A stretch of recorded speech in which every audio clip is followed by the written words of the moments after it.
بسم اللہ الرحمن الرحیم۔ محافظ جب قاتل بن جائیں اور انصاف دینے والے گنگے بہرے بن جائیں تو یہ معاشرہ جنگل سے بدتر ہو جاتا ہے۔ تو جنگل کا قانون ہے کہ سروائیول فار دا فٹسٹ، جو سب سے طاقتور ہوگا وہی سروائیو کرے گا، ادروائز یہ امپاسبل ہے for you to survive in the jungle. Pakistan جب سے بنا ہے، پاکستان اسی قانون کے تحت چل رہا ہے۔ لیاقت علی خان کا قتل ہو گیا، اور لیاقت علی خان کا اگر کوئی فیصلہ ہو جاتا تو کسی کھرے پہ پہنچ جاتے، کسی قاتل تک کسی طرح پہنچ جاتے، اصل قاتل تک، تو شاید پاکستان کا جو آنے والا مستقبل ہے یا حالات ہیں وہ بہتر ہوتے کچھ۔ پھر جسٹس منیر کے فیصلے نے، جو مارشل لاء کو اس نے سروائیول فار دا فٹسٹ والے قانون کے تحت، جس کی لاٹھی اس کی بھینس کے تحت اس نے اس کی اپروول دے دی، تو پھر پاکستان کے اندر فوجی طاقت اور فوجی جو ہے مارشل لاء کا ایک طرح سے دروازہ ہمیشہ کے لیے ٹل ٹوڈے تو وہ کھلا ہوا ہے۔ اور یہ پچھلے 75 سال سے جو کچھ ہو رہا ہے پاکستان کے اندر، یا چلو وہ 8 10 11 سال نکال دیں، تو پچھلے 64-65 سال سے جو کچھ ہو رہا ہے تو وہ پھر جسٹس منیر کے کھاتے کے اندر وہ چیزیں جا رہی ہیں۔ جنرل ضیاء الحق 71 حمود الرحمن کمیشن کی رپورٹ روک لی گئی، وہ آؤٹ ہی نہ ہوئی، تو وہ کیفر کردار تک وہ کردار نہ پہنچ سکے۔ اسی طرح جنرل ضیاء الحق کا جہاز کریش ہو گیا، اور وہ رپورٹ بھی آج تک آؤٹ نہ ہو سکی، اس کے پیچھے کیا ہے کیا نہیں ہے۔ لیاقت علی خان اور ضیاء الحق کے پیچھے چونکہ امریکہ تھا، تو امریکہ کے خلاف تو پاکستانی ان کے کہنے کے بغیر سانس لینا بھی گوارا نہیں کرتے، چاہے جائے کہ ایک ہائی لیول انویسٹیگیشن کر کے اور ان کے خلاف ایک رپورٹ کو اوپن کریں اور پبلک کریں۔ یہ کیسے ممکن ہے پاکستان جیسے ایک پسماندہ ملک کے لیے؟ اسی طرح بے نظیر بھٹو قتل ہوئیں، تو ان کی انویسٹیگیشن کے لیے اسکاٹ لینڈ یارڈ کی ٹیم بھی آئی، لیکن اس کا بھی قاتلوں کا آج تک نام پبلک نہ ہو سکے، اور وہ بھی ان چند لوگوں پہ ڈال کر اور دہشت گردی قرار دے کر اس کو بھی ہمیشہ کے لیے ٹھپ کر دیا گیا۔ تو ابھی حال ہی کے اندر بلوچستان کے اندر ہمارے 6 فوجی افسران اس کے اندر شہید ہو گئے،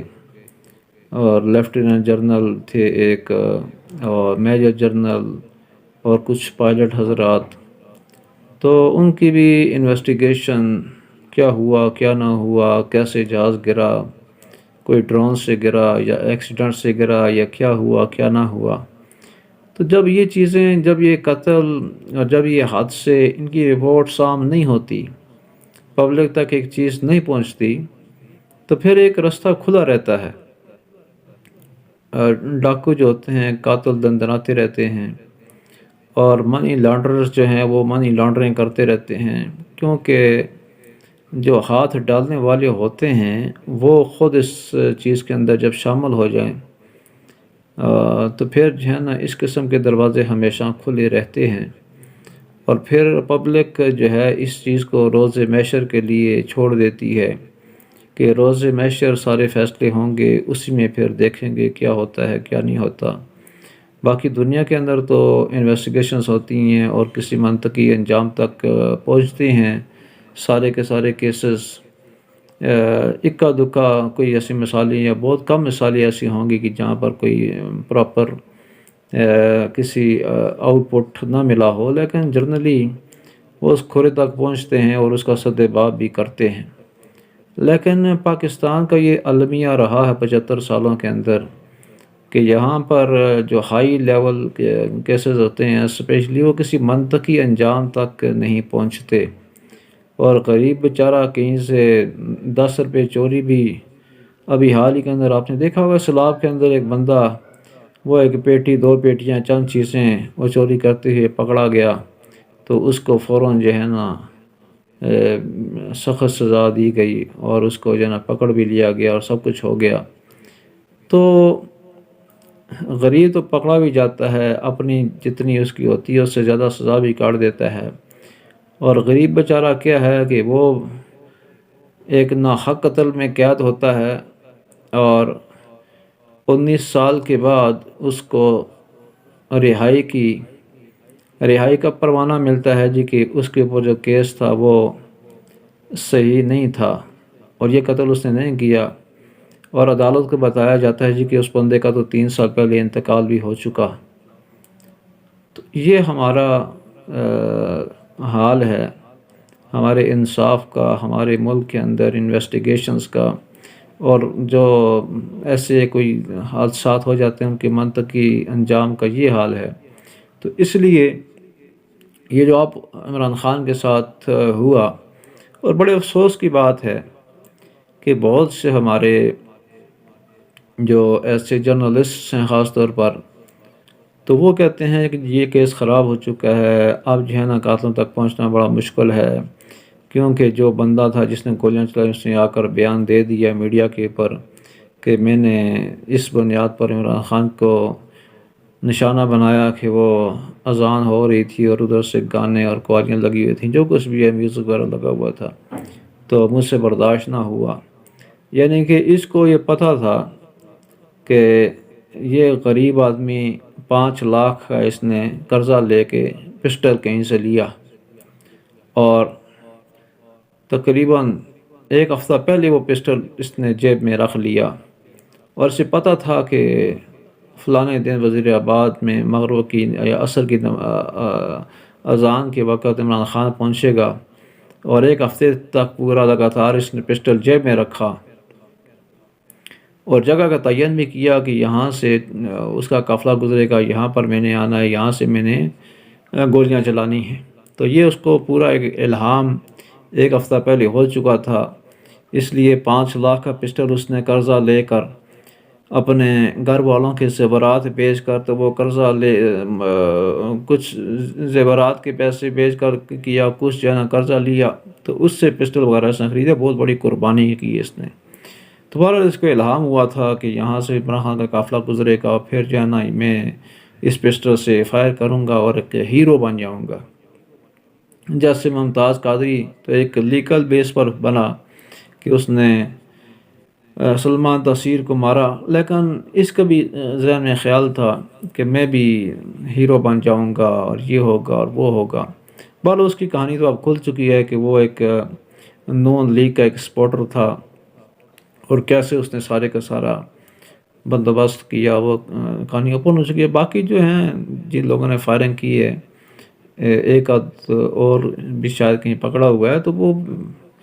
اس کے بارے میں بھی معلومات ہو جائیں گی۔ اور باقی یہ ہے کہ عمران خان نے 3 نام بتا دیے ہیں کہ ان تینوں کو، یہ تینوں عہدوں سے استعفیٰ دیں اور پھر اس کے بعد ایک انویسٹیگیشن ہو۔ تو یہ چیزیں چل رہی ہیں، اب دیکھتے ہیں کہ اس کیس کا کیا انجام ہوتا ہے۔ یہ اللہ کا شکر ہے کہ اس کے اندر عمران خان کی جان بچ گئی، لیکن یہ ہے کہ ان کو مارنے کی تو ایک کوشش کی گئی تھی، ایک آدھ جان ضائع ہو گئی، ایک بندہ اس کے اندر فوت ہو گیا اور بہت سے لوگ زخمی ہیں۔ تو یہ پاکستان کا ایک المیہ رہا کہ یہاں کوئی بھی جو اس قسم کی انویسٹیگیشن ہے یا کوئی ایسا حادثہ ہے وہ اپنے منطقی انجام تک نہ پہنچ سکا۔ باقی دنیا کے اندر جو سویلائزڈ ورلڈ ہے، جو ترقی یافتہ ملک ہیں، وہاں پر تو اگر کسی کے اوپر کوئی الزام ہوتا ہے تو بندہ استعفیٰ دیتا ہے اپنے سرکاری پوسٹ سے، وزارت سے، ایون کوئی صدر ہے، وزیر اعظم، وہ استعفیٰ دے دیتا ہے۔ لیکن پاکستان کے اندر جو ہے جب تک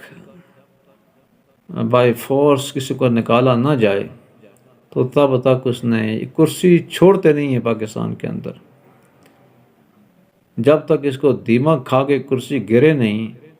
کرسی کو چھوڑا کبھی نہیں جاتا. یہ تو شکر ہے اسرائیل اسلام جو ہے نا بغیر جو ہے وہ بن پوچھے آتے ہیں اور وقت مقررہ پر بندے کو لے جاتے ہیں، ورنہ یہ پاکستانی تو کبھی بھی موت کے لیے بھی تیار نہ ہوتے. تو اینی ہاؤ اب دیکھتے ہیں اس کیس کا کیا انجام ہوتا ہے. تو یہ پاکستان کے المیے ہیں، 75 سالوں سے ہم دیکھ رہے ہیں. آخر کب تک یہ سلسلہ چلتا رہے گا؟ کب تک جو یہ حادثات ہوتے رہیں گے اور ایک غیر منطقی انجام کی طرف یہ رواں دواں ہوتے رہیں گے اور کبھی بھی کسی منطقی انجام تک یہ چیزیں نہیں پہنچیں گی؟ تو جب تک یہ چلتی رہیں گی ہمارے معاشرے کے اندر اس قسم کے جو کردار ہیں، کوئی ڈاکو ہیں، کوئی چور ہیں، کوئی منی لانڈرز ہیں،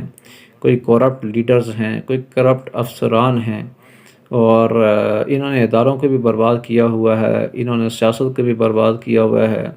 تو یہ پھر پھلتے پھولتے رہیں گے جب تک کوئی پراپر انتظام نہیں ہوگا. تو اب اللہ ہی ہے،